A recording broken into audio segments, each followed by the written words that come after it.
The state legislature is taking on prescription drug costs today. Amy Reed joins us now from the Capitol to explain how lawmakers hope to make that happen. Amy?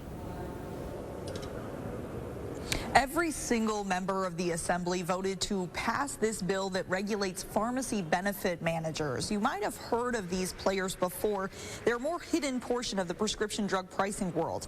This bill that now heads to the Senate aims to make them less hidden. It requires pharmacy benefit managers, also called PBMs, to register with the state's Commissioner of Insurance, which will then regulate PBMs. There was a lot else thrown in too, and legislators said they learned a lot in this process.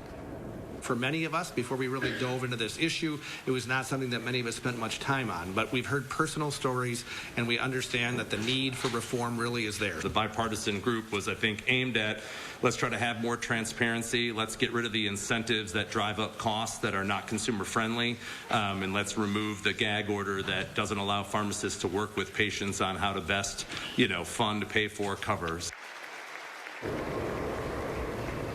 A couple other things in here. The bill prohibits health insurance policies or plans from penalizing pharmacists who disclose drug prices or other options to their patients.